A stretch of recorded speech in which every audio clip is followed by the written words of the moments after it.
What's up, guys? I'm Danny Parkins. I'm the tournament director for the upcoming Cane Creek Challenge 9. This is our first year using the regular Cane Creek course as well as a temporary course over at the Cookeville SportsPlex. So I want to give a fly through of the temporary course so you guys get a chance to see it beforehand. So this is hole 1. It's a whopping 220 feet. It plays downhill. There's a little Heidlas flex shot there. You can go between the big tree and the pavilion, or you can just try to punch a putter all the way down there and try to get your birdie that way. Now this course is a pretty short course, but it is very technical. I got hole 2, 217 feet, plays uphill. The fairway kind of goes up and fades to the right, so it's a turnover backhand type shot or a right hand forehand shot. Just kind of come up here, you're going to sneak right between these trees up here, and basket sits up here between these two stumps. There is a sidewalk along, but it is over the hill. Shouldn't come into play, but it is there. Hole 3, it's 208 feet uphill. Lots of trees to navigate through, as you can see. But it is a right-hand backhand type shot, so if you can get up the hill, something to come up here and fades a little bit to the left, and it is the green's up here, kind of tucked between these trees. Not a whole lot of OB to speak of, but a lot of trees to navigate through. So, we bring this to hole 4. It's going to be a mando between these two trees right here. Now we're flying through right here, and then kind of gets tucked into the woods. It'd be really easy to go for it, or really easy to pitch up with the putter, make sure you make the mando, and then just kind of bite off a little bit more of the fairway and give yourself a putt for par. Now there is quite a hill behind the basket, so if you fly it too fast or miss a putt too long, it's really easy to go down and really hard to come back up. Hole 5, coming out of the woods, 259 feet, basically pretty wide open. The parking lot and sidewalk there are out of bounds, and you see the basket sitting right there, right in the middle of the power pole there. Hole 6, 250 feet, playing uphill, pretty wide open shot. The only real danger is the basket sits right on the side of a hill, and so if you get too aggressive on your drive, or you have an upshot or putt that you didn't really commit to, really easy to hit the basket or go past and go down the hill towards that out of bounds and have a really tough comeback. Hole 7, 357 feet, again pretty wide open. There is the tall grass out of bounds on your left, as well as the hill there on your right, kind of rolling you out of bounds. So you want to make sure your drive land's pretty flat to keep it there in bounds. So hole 8, 338 feet, again pretty wide open. A little right-hand backhand shot. Now if you cut in early, too far left, too soon, those trees are jail. It is absolute Alcatraz in there. You are not getting out. So maybe you just need to play it smart, or low risk reward type shot. So hole 9, 238 feet. Again, kind of goes and fades off to the left. A good play is maybe a low overstable skip shot in that hard packed dirt there. Those rocks are going to be marked out of bounds there on our left. You also do like a slower hyzer flip mid-range type shot, just something to finish left to get you back to the left towards the basket and have a putt for your birdie. Hole 10 on the back side of the rec center here. Only 234 feet, but you have this low ceiling to deal with, and so you may need to instead of the putter, maybe club up to a mid-range, maybe even a straighter fairway driver.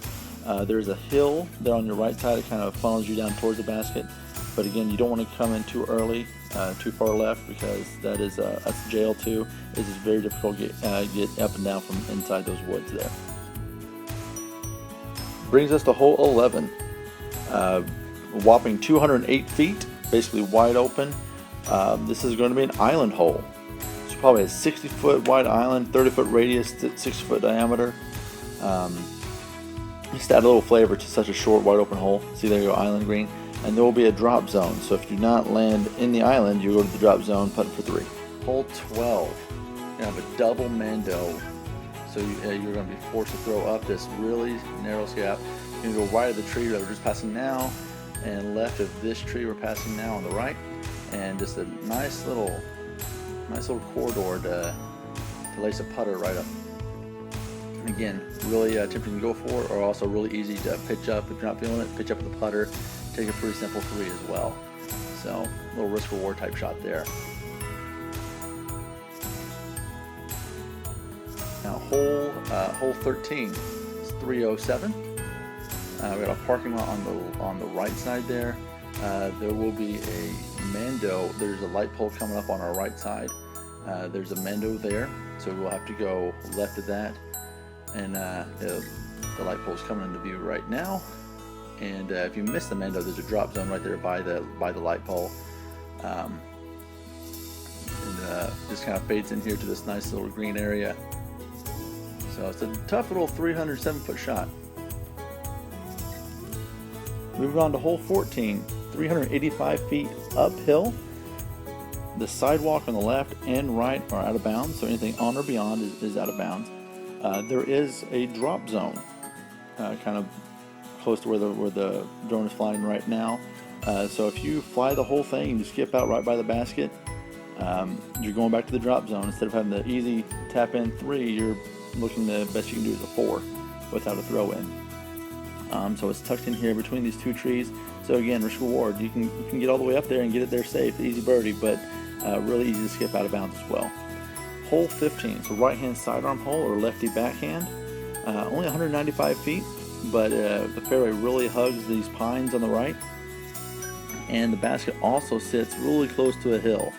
So if you have a bad skip, or you have a putt that rolls away, really easy to go down that hill and have a really tough comeback shot.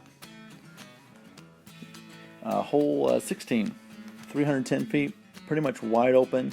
Not a whole lot of out of bounds.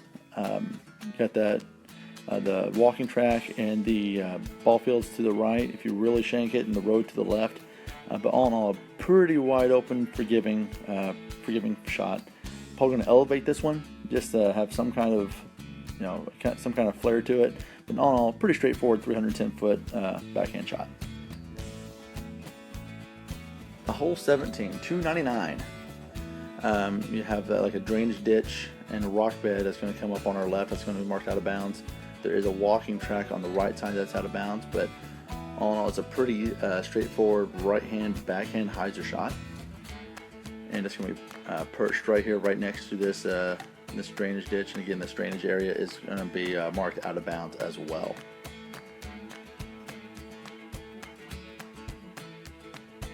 So hole 18. This is really cool. 240 feet. Again, this rock drainage ditch marked out of bounds as well. They're passing up now. And you can see it perched up there on the hill right next to the sign. So on your drive, you're going to want something to land flat to where it won't roll away. Like I said, it is on a hill, so there's lots of out of bounds. With that rock bed, there's parking lot behind it. And so it's kind of a really technical finishing hole, 240 feet. Not real long, but lots of teeth on it. So guys, I appreciate you watching. Again, special thanks to our Cookeville Leisure Services staff, Rick Woods, the Director of Leisure Services, Jim Crier, and Bonnie Graham. Also want to give a huge shout out to the guys who went out to the park and put the work into it. Michael Hoffman, Nathan Lavender, Seth McDonald for all the drone footage. You guys are awesome. And guys, thanks so much for watching. Hope to see you there.